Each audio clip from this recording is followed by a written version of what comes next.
est-ce que Okobanga te kolobela Joseph Kabila parce que ebele lolo bazali na prison, ndeko Shadar yaza na prison, ndeko Oben Minako yepi bakanga ye Kamizelo bali ebele penza bato ya PPRD baduni ya kilanga yoko banga te que lelo leka na télévision lobela ndeko Joseph Kabila na minute Félix aza posa bato a manipuler aza posa bato Félix signe à 9h à 10h azo ni signature no entre nous autosande Félix prend des postes à que non eba été que non ba leva ki Shadar na Minako est-ce que vous trouvez en série mais plus autant de moi Shadar na Minako ba o mona na raté si le ba mona na raté ba o tinda ba mona auditorat et qu'il y a un auditorat on a ce dossier c'est juste pour vous dire que non ezaki ba maçon et puis vrai dialogue nga na zo mona que non c'est sans Félix Tshisekedi.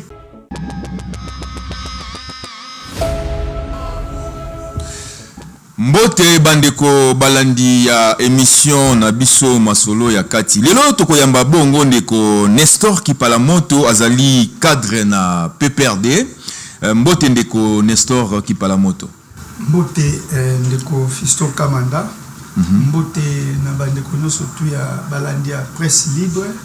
Ça fait très longtemps encore to passé panayo awa gloire à Dieu na moni ozongeli masolo comme d'habitude. Merci pour l'invitation parce que malgré toute l'occupation ils ont été belé mais on s'est dit que non tout ya kolobela mboka parce que il y a moins des primo parce que ce qui mboka ça ne va pas moi épée tout qui est négocié zaté na pesi mbote na la passion du Congo Joseph Kabila Kabange on a le bara toujours muto abotama na carnet d'adresse de Fisto Kamanda. Vous allez vous rendre compte qu'un jeune de 29 ans, il trouve un pays en voie d'être balkanisé. Mais il apporte des solutions. Sans tergiverser, Joseph Kabila Kabang, à 29 ans, il trouve Bemba na rébellion, Roubewa na rébellion, Bazaïdi Ngoma, Mutuna Mutazaki na coin na. Mais il a trouvé une solution. Donc, c'est-à-dire, il faut apporter un plus.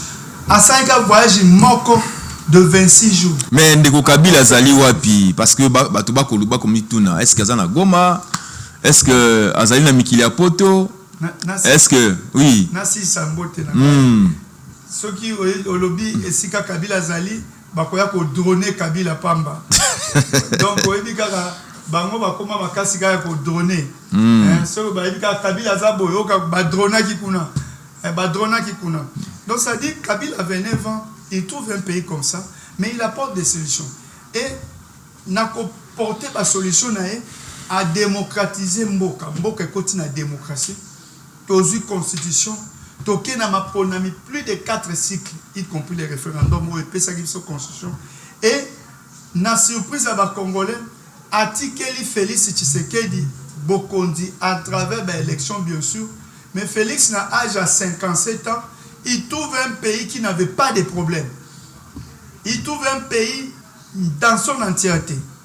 Akouti ba rébellion, akouti unité nationale, akouti donc réserve de change, akouti ba contrat oyo, ba réforme et bélo Joseph Kabila Kabanga Salaki entre autres ya ba code minier, code forestier, atiki ba contrat chinois, atiki ba société ya motindo na motindo sans des problèmes. Mais Félix, à l'âge de 57 ans, il nous crée des problèmes. Et aujourd'hui, que non, Lelo, Moka Ezo Kendeli Soussou, en voie d'être balkanisé parce qu'un homme de 57 ans, Oyo Batouba Ebi, que non, a parti, Oyo Banaki Kaka Kobundisa ba régime, croyant comme si les jours où ils seront au pouvoir, ils vont donner. Mais ndeko Kipalamoto na ebité est-ce que okobanga te kolobela Joseph Kabila parce que ebele lolo bazali na prison ndeko Shadar yaza na prison ndeko Oben Minako yepi bakanga ye Kamizelo bali ebele penza bato ya PPRD baduni ya kilanga yoko banga te que lelo leka na télévision lobela ndeko Joseph Kabila. Omoni quand on est dans la raison on reste dans la raison ndeko Fisto Kamanda tango zana bosembo okobanga eloko moto yo avant bato tangi bakota prison ngai nazali exemple moi j'ai été enlevé pendant 27 jours à l'année dans l'isolement na bande ko vivre boni. Ceux qui n'a bandi qu'on rencontrait toute souffrance, il y a 27 jours à Calvaire dans l'isolement, plus de 7 mois en prison, c'était dur. Mais na garda qui conviction dans la politique, il y a qui kabilisme parce que c'est un état d'esprit. Les gens pensent que non, qu'on a la kabiliste, et ça pour la mongo, ou bien pour la ni. Non, nous pendant les 18 ans de Joseph Kabila Kabang et Tozo ta ordonnance mon côté. Même à ta chef du quartier, jamais. Mais c'est un état d'esprit. Moi, je suis Mouzaïd, Kabili, c'est de père en fils.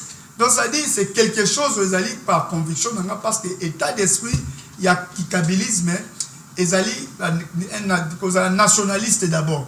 Ils allaient, kolinga d'abord mbokanayo, kolinga développement mbokanayo. Ça dit, ceux qui ont lingi mbokanayo, on peut comprendre que non, qui kabilisme, ils ont dedans.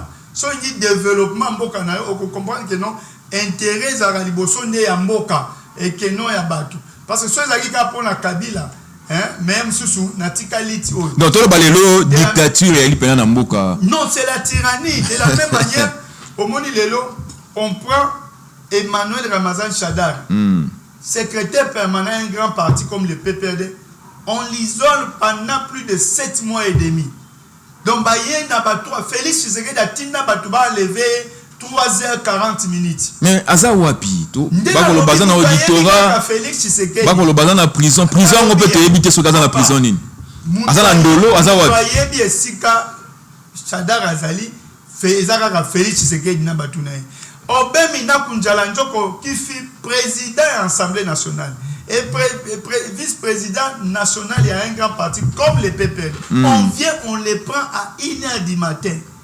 Est-il plus de 6 mois et demi au Bemina Kunjalanjoko Azali prise en otage par Félix Tshisekedi parce que Tindaga bagarde républicain débat enlevé à 1h du matin. Dunia Kilanga n'en parlons même pas. Il est en dolo. Kamisé Lopé Bakangaye en prison. Onésime Kavoul en dolo. Ils ont la camarade. Oh, Onésime Kavoul pe Bakangaye. Bien sûr, Onésime Kavoul a fait l'année, maintenant il est en dolo. Depuis qu'il est en dolo. Donc ça dit, tout kabiliste Oyo, Azali na conviction na ye, Félix Tshisekedi est au monde avant. Donc ça dit, et pourtant Félix est mon vie na mo bimba politique, batira ko kangaye pour na ma politique. Malgré tout, Zaka Maloba ma ben na ancien président, même ancien autorité. Jamais Félix a fait même la souciate. Ok, non, Bakangi, jamais. Mais t'as la montine d'oiseau comme ma. Et lui pense aussi que non, en mettant les gens dans l'isolement, n'a pas. Mais pourquoi PPRD Azali ko s'est mobilisé pour na côté les arrestation ya ndeko Shadari na bandeko nyonso ya PPRD au Bakangami na Boloko au uti koloba ça fait plus de 7 mois que ndeko Shadari na ndeko Obemina ko baina Boloko. Mais Vandika Kandengo wana boko lobelo ko moko c'est vrai que yo le kakana ba etando mike o ko lobela makambo wana PPRD boza wapi oyebi biso to lana voix sagesse omoni tangu baka kobuka GLM to telemaka to se mobilisaka yo yebi ekutaka ngani to telemaka mais la passion du Congo ebisaka biso à travers Dada Jeannette laissez-les bazwa nyonso bakozwa so bana posa ma bien matériel so baza pot na lingi te que non babo makabino lokola bako ko tindaka batu basala bino mabe pona ye azana posa ko mona biso parce que mboka ezana posa que non lobito servir ango toza na famille politique oyo et que na la violence te so ko moni biso bakabilise to telemi c'est-à-dire to telemi pour la cause mais muto ya biso la passion du Congo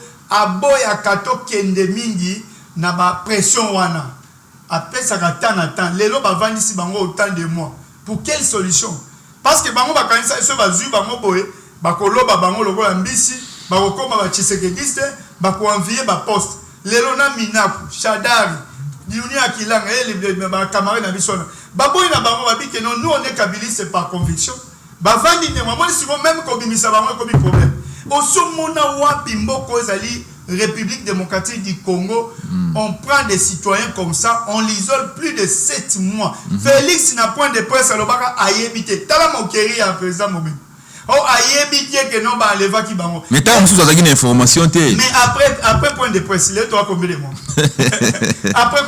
Après point de presse. Donc toi ba que ndeko Tshisekedi azaki informé kaka na point de presse wana. Tindaka bango ba lever. Et azaki informé na point de presse wana pas selon ye. Ya ba azaki. Mais après où est la suite maintenant? Juste naturel il y a Mina kuna Shadari ezali ne Félix Tshisekedi. Parce que Tilelo mais bako condamné bandeko Shadari na bandeko Obin Minako balobi ke bango bazali ko collaborer na ndeko Joseph Kabila oyo ba condamné à mort et pas ndeko Tshisekedi parce que balobi ke ndeko Joseph Kabila azali membre ya AFC M23 biso toyebi Kabila très bien Félix Tshisekedi amata akita biso to collaborer na Joseph Kabila kabangi attendez nini tokozala kaka ba kabiliste parce que toyebi ndembi azana passion mboka non tu peux pesa yo Joseph Kabila trouvait mboko comment à 29 ans il trouve des problèmes mais apporter des solutions et non les problèmes mais Félix a 57 ans il trouve un pays calme yemoko na passion pacifique du pouvoir azo seka Félix azo seka azo sepela azo chama boko na poche Kabila a l'accès histoire, il y a présidence de la République, il y a gestion en boca. Ok, il y a un agenda caché. Après, on a suivi la suite. Riptire et bandit, nazo bloqué, qu'on sali prédécesseur, abandit. Aujourd'hui, où est la suite? C'est la crise. Azu même un 23 au Kabila, avec l'armée, Botola Bango, Mamoudou qui va Bengala Bango, Azongisi Bango, Aloja Bango, 14 mois. Voilà là où il a commencé maintenant, il a qu'à faire réussir. Donc tout le baquet de Tshisekedi a bomimboka tout le babongo. Il est la base de tout. Les pays où maintenant, Bawazaki na prison à Bimisa Bango. Partout même Rwanda, Bande Koloba et Sousouté, Moutouame Melabiso, Kagame, Awa, c'est Félix Tshisekedi. Awa na martyr de Pes Bayemba Yona Nyobo ya Kagame. Amema Kagame na Goma. Il a signé des accords avec Kagame. Et aujourd'hui, ce Kotali Mboka ba exilé politique va combien? To bana kotanga. Na bato bazaki ba allié na elobi ba komi ba exilé. Tozana ba kika bin kabubi. Ba Félix Kabange Numbi. Ba José Makila. Ba Franck Diongo. Ba Bokula José Makila Soumanda. Tozana ba Jean-Claude Vemba. Tozana ba journaliste combien aujourd'hui en exil. Bastani Boujakira, Steve Wemby. Na prison, Wemby n'a parlé même pas. Est-ce que vous comprenez? Richard Mouyej, Lélo Azawad. Tous ces mondes qui ont servi leur pays, leur nation, aujourd'hui, ils sont en exil parce que Félix Tshisekedi a ligné pensée unique et Zonganamboka. Or que ça ne va pas plus passer. Est-ce que c'est parce que UDPS est autant un père?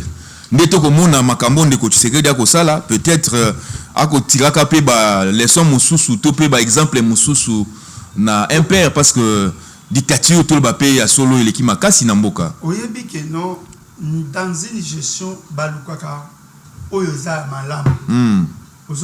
Joseph Kabila Kabange dans ses 18 ans il consultait tout le monde. Moi je me souviens même mon grand-père Kiti Mabini Ramazan était consulté religieusement, régulièrement.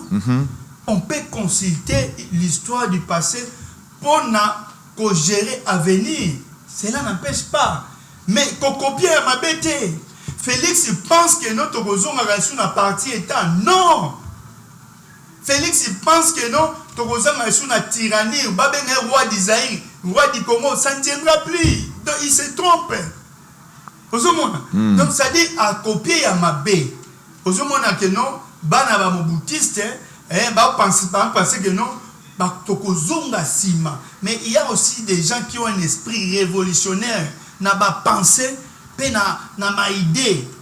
Et kosimba ka esute to comment la modernité, s'il y a certains qui ont sacrifié leur jeunesse pour l'intégrité territoriale de notre pays, ne pensez pas que non, ces gens-là vont admettre que non, individu au constitution le article 64 et il dit pouvoir et peuple par force et gérer. Mais tu veux dire que Ndeko Tshisekedi a déterminé il a changer la constitution parce que Ndeko Kabu a auté koloba yango na meeting na bango alobi que ye ndenga zali wana akosala manse pour que constitution o ba pasolango ba kata yango ba boaka yango ba tumba yango pour que bango basa la constitution ya sika. Olobi boni. Omoni. PPRDP aza d'accord on a changement de constitution. Omoni depuis to bana débat moi changement constitution. Tout changer yango, tout changer yango. Bazo changer té, tout changer yango, tout changer yango. Bazo changer. Ce sont des gens qui n'ont pas de repères. Ce sont des gens qui ne comprennent absolument rien. Baza bato basa lokola mangobo, théâtre, baebi que non bon. De toute façon, on n'est pas à mesure de le faire, mais provoquons seulement. Il joue, mais depuis, il bon changer. Tout changer, mais bon changer. Tout changer, mais bon changer. Il biso ba mukuna na débat. Il biso ba tunyo so ba monyo so mukila ilo kata makaka. Oh mususu mapia na mapia. Ameki marche. Mais bon soki siko ndeko Tshisekedi a réussi ko changer yango par rapport ya makambo yo bande ko ya constitutionnel. Loi référendaire. Kamuleta qui a signalé 12 articles et plus de 13 articles et puis il a signé ça sous réserve. Une situation c'est que non, ce n'est pas normal. Donc ça dit constitution abundi sarangote. Ozali pacte social ya ba Congoman, pacte moko républicain. Oya mboka, o biso to bimana se ambula, ona koloba oui. Soki yo individu moko olingi o s'approprier, o violer parce que pouvoir ya Félix César dans la constitution oyo. Après taka serment à dans l'article 69. Pour mon ageno ezali de constitution oyo ye moni batu mususu ozomi passe libabe. Dans l'article 69, papa, le président de la République est le chef de l'État. Il représente la nation et il est le symbole de l'unité nationale. Il veille au respect de la Constitution. Il assure par son arbitraire le fonctionnement régulier des pouvoirs publics et des institutions ainsi que la continuité de l'État. Il est le garant de l'indépendance nationale, de l'intégrité du territoire, de la souveraineté nationale et du respect des traités et accords internationaux. On dit quoi? Il veille au respect de la Constitution. Mais est-ce que Ndeko Tshisekedi a veillé au respect de la Constitution? Est-ce que dans l'article 69, balobi pe makambu ya unité nationale, mais est-ce que l'unité nationale en open zezali? Mais c'est ça, c'est quand libabe ezo landaye angwana. Donc tolo bakende Ndeko Tshisekedi a violé kaka article 64 té na 69. Donc il viole tout. Mais quand on dit dans loi suprême, ozo koka ko respecter en moté. Aujourd'hui, il a combien des accords signés et qu'il ne respecte pas les autres bouleversés. Non, il n'est pas à l'aise. Parce qu'il a provoqué beaucoup de choses. Il a affamé la brèche et belé. Mais tout le monde qui calamité a Ndeko Tshisekedi na batunaye balobi était il faut qu'il y ait un dialogue. Mais dialogue wana bango ba koloba ete Ndeko Kabila na Ndeko Nanga bango faut pas bazala parce que va considérer Ndeko Kabila comme moto asimi manduki contre Mboka. Yo lobi boni. Félix azobanga makambo dialogue. Félix ayebi que non réalité yenda zali problème. Félix ndazo kima dialogue. Ya mopona mutu ozana dialogue te point. Yenda zali problème. Il connaît que non c'est lui le problème. Mais tu comme à Wandengeni, non tu connais sauf Kabila tique le pouvoir, FCC cache, vous avez la majorité, au lait à cohabitation, la passion du Congo a accepté la coalition en fait que jeune démocratie n'a vu ça et Bungate to gérer Mboka ensemble. Ils ont menti aux Congolais que non, la famille politique de Joseph Kabila était un sujet de blocage. Oh non, FCC me bloque, FCC me... Il y a des ceux-là même... Mais discours à peu bunga. Mais il y a des ceux-là qui ont accompagné les mariages contre nature. Est-ce qu'ils peuvent revenir? Ils peuvent encore revenir pour dire aux Congolais que non, cela est un mariage contre nature. Parce qu'après les FCC cache, aujourd'hui on est où? Est-ce que Batona Babozong et les sous-Bakongomani que non, Kabila était un sujet de blocage? Les notes aux arbres, Mbokezo ont continué de pire en pire. Même les bateaux, na union sacrée, soit disant union sacrée, pour apporter Félix, parce que FCC, ils sont où? Bazongi na ba exil. Bamoussous, bazana ba prise balok. C'est juste pour vous dire que non, Ezaki ba maçon. Et puis, vrai dialogue, c'est sans Félix Tshisekedi. Pourquoi? Parce que ils ont compris que non, dialogue sans Félix Tshisekedi. Papa, on est position à bino ya. La d'abord est constitutionnelle. Biso toza clair, to pèse 7 points. Dialogue national inclusif. Oyo tokoloba sans tabou. Parce qu'il faut tout indexer Félix n'a pas bavé nyon surtout à Sali. Parce que si nous sommes là, c'est Félix Tshisekedi. Et il doit s'assumer à Koyoka ba coup au dialogue national inclusif. Est-ce que tu veux que bango ba ko banga ndeko Kabila parce que balobi que bango ba lingi ko dialoguer na ndeko Kabila te.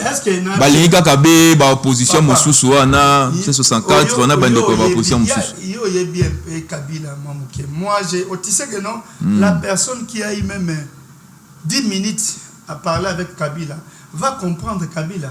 Sokaza Mayele.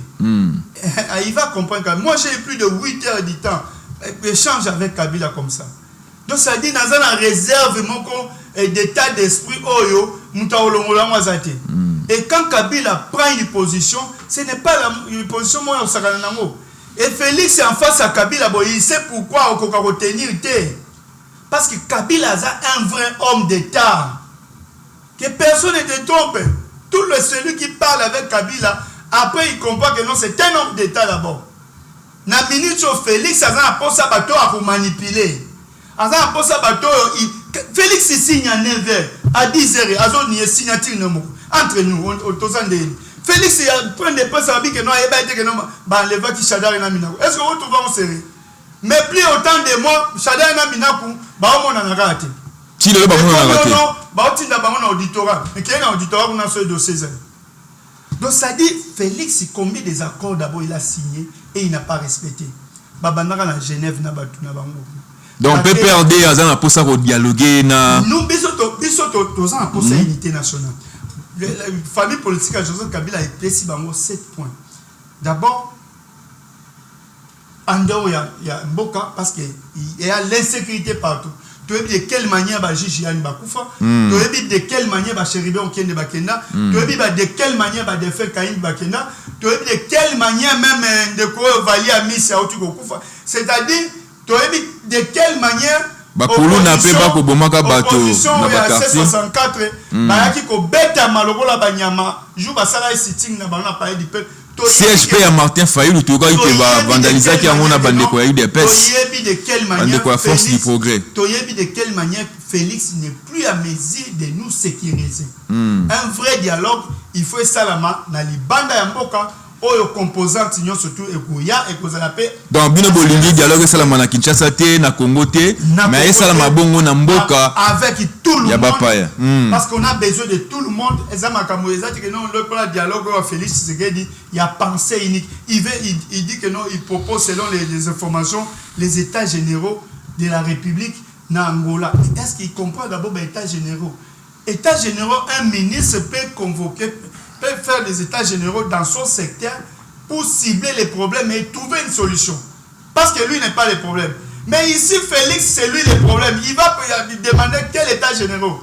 Parce que Yondo a le problème. Il y a un Kabila qui soit Félix pendant que Félix n'a pas de problème. Il y a Félix qui a résoudre le problème à Kabila.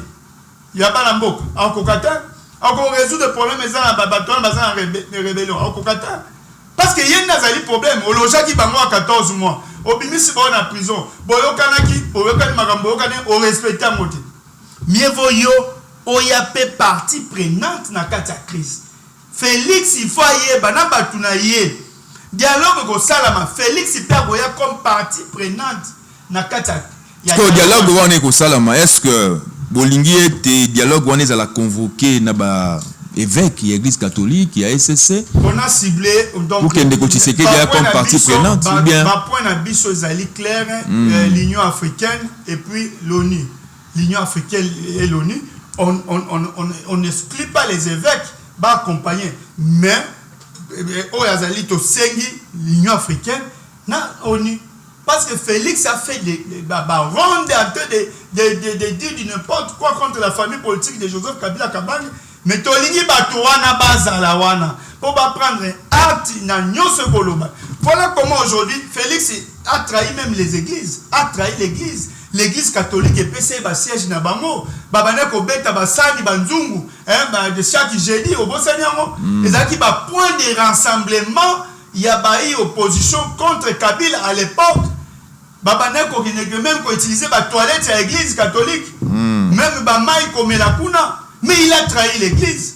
Combien de fois évêque Bassango a attaqué avant? Bakendaki même na siège na bango na nini ya Senko. Kotumba Bapine wana. Hein? Combien de fois il y a mis tout le monde a même, je crois, na Kauka, ici Kaou, cardinal. Cardinal. C'est Zakawa, na takaki ango pe ba vandaliser ki ango na bande kwa IDPS. Même l'église. Ba évêque oyambi bango boy. Oh non bango ba ki boy ba so sa makamona na ndenge na bango. Donc est-ce que vous pouvez vous rendre compte? Oyambi ba la passion du Congo, baba évêque les catholiques à l'époque les médiocres dégagent. Mais après ça qui va bon sophiste, Félix oublie que non, lui-même a allé fouiller à dialogue, fouiller à consensus. À partir d'accord à Saint-Sylvestre, Bruno Tibala Ego Kota, transition et salami, Félix serait dit Abimi candidat, puis les lois Azali président passation pacifique du pouvoir et salami. C'est parce que tu as qui dans dialogue, il y a Saint-Sylvestre. Et il va oublier que non, il y a un fouille à dialogue. Oh, il dit maintenant à imposer. Est-ce que Bisso. Donc, vous avez la confiance en Ndeko Tshisekedi parce que attention que vous avez un dialogue, lobby à quoi on a eu Makamunyo Saoul. Nana aux enfants, na Congo Mobimba. Bana Rosa Miko Banade, Soki, attaque Congo Man, il a confiance à Félix.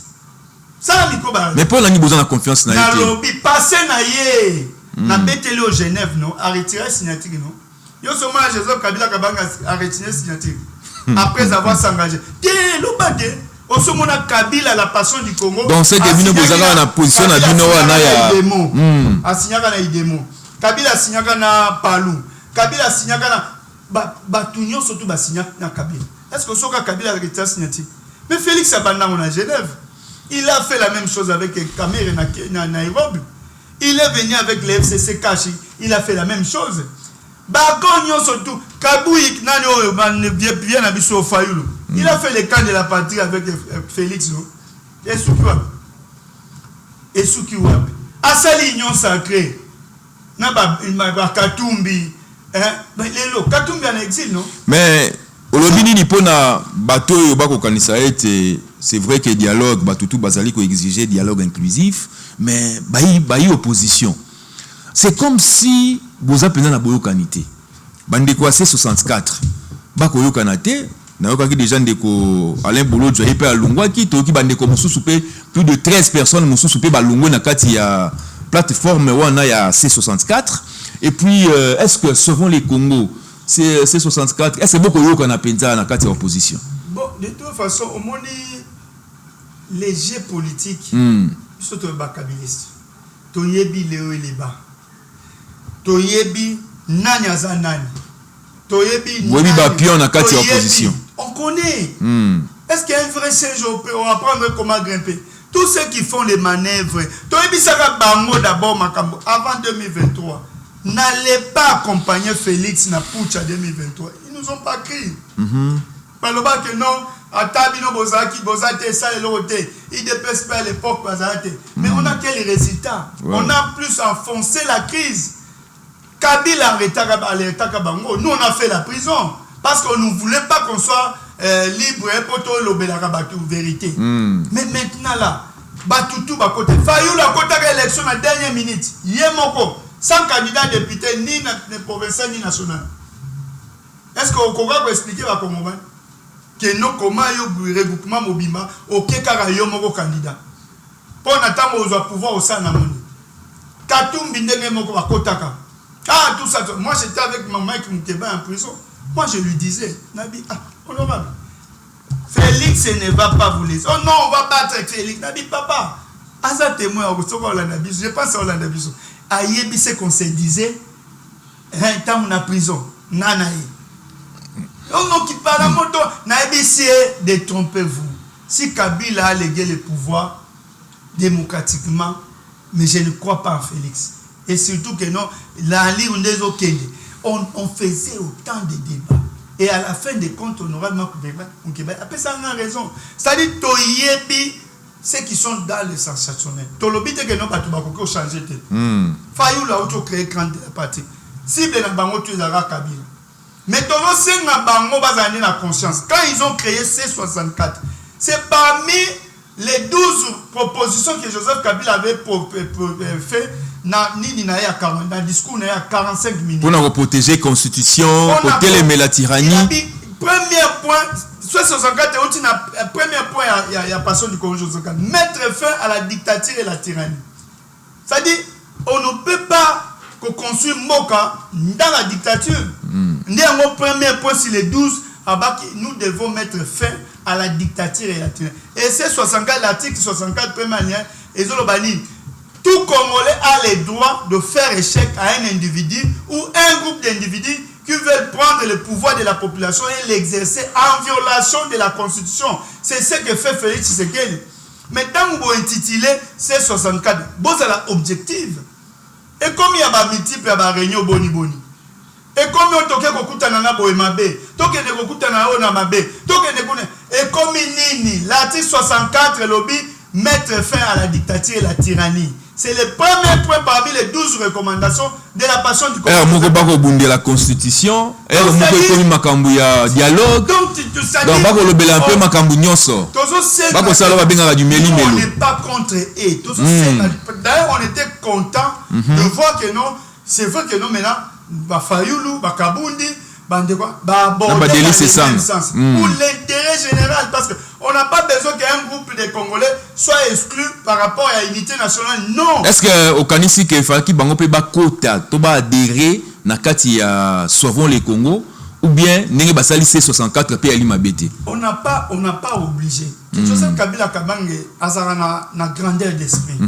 Ce n'est pas seulement que non, oh azana ende aza Congoman te. Oh azana ende aza opposant. Non. Tolingi basala makamuna conscience. Parce que les doubles G n'en profitent à rien. Parce que tant qu'on a la double G, voilà quelque chose, dans moins de minutes, ça mouke, et comme ma déclaration, comme ça. C'est la population qui souffre. Sauvons la RDC. Si vous voyez pas discours na bango, nana voyez là, ok, non, oyoka non, kulutu, Franck Dion, voyez, non, Kabila kuna boinabo.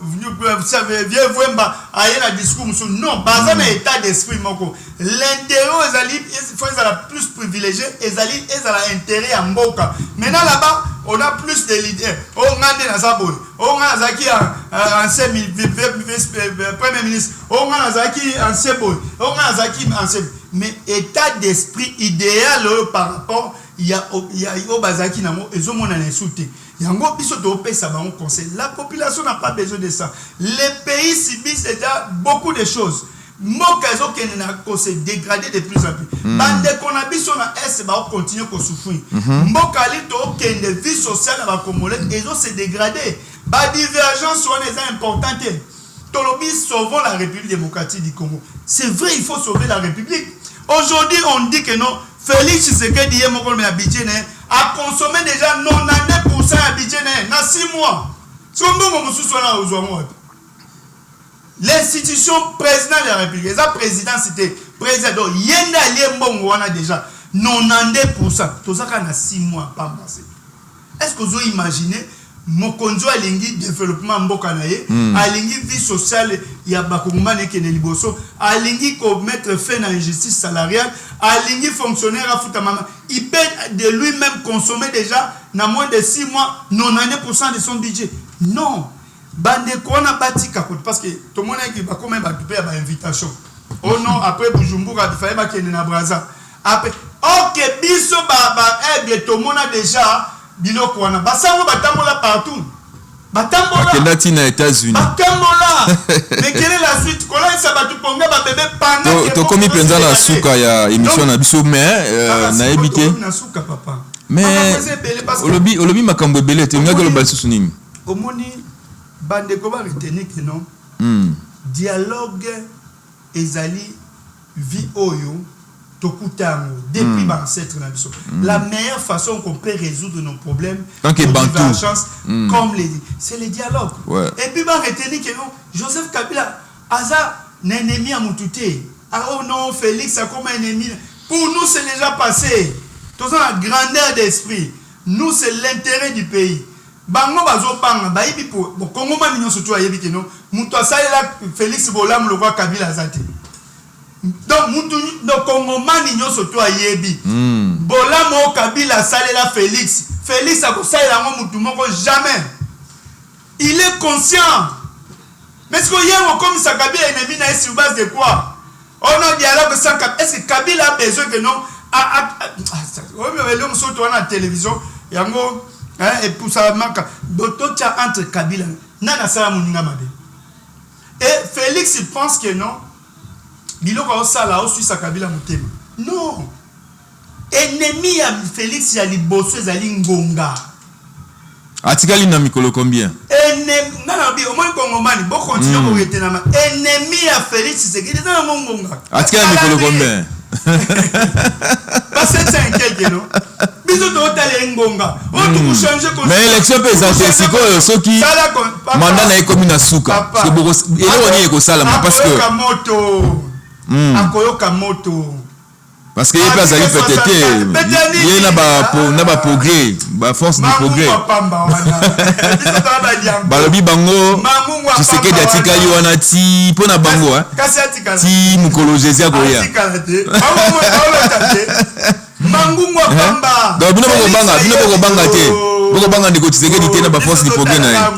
Au moins mangungu osala. Azo aucun sondé so bien ko changer constitution, biso ba kabilise toko daye toko Félix changer mukuna mapia oh mususu wana petito bo changer constitution bo tiko bete so masolo les jours to mona bino suboye na télévision toko changer to seke bo ba pere bo changer te bo na nyonso tout bo changer ndenge bolingi bo changer yango botie batu na kasho mabe bokende batu na exi bokanisi mboka ngo boko tika na ngo bino moko bo changer constitution botu na biso esusu te o tukusha ebi combien de bambongo ezo kende kaka pona ba campagne ya eloko mo e ko aboutir te OK mbongo wana ko résoudre autant de problèmes na mboka mbongo mais to mona ministre oyo ya jeunesse Coutinho grâce Coutinho alobi ete jeunesse congolaise a limé changement ya constitution. Bato ya lokuta.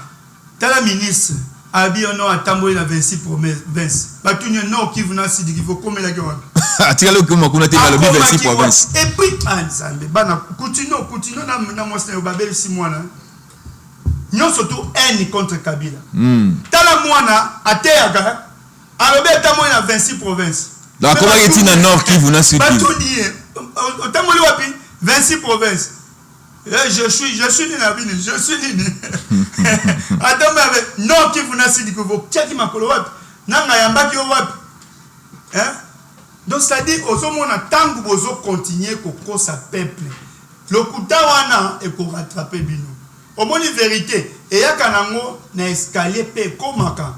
Aujourd'hui, mensonge ni nezo. Batu na bejiba mapia yaki ya. Abanda ki peka na campagne wana. Tuku changer. Oh peuple a lobby que notre ezande wana. Mususu abanda ko finga na batu ce pasteur mo alemba. Mususu ozu mukuna bani na débat consumer bi nzambe. To commence à débat consumer na mukuna. Donc mukuna abandi ko simba konzo article nini to ko changer ou tout muni ou tout changer. En tout cas, merci mingi nengo ndimaki invitation na biso to ebite liloba suka ezali nini parce que to komi vraiment na suka ya émission na biso.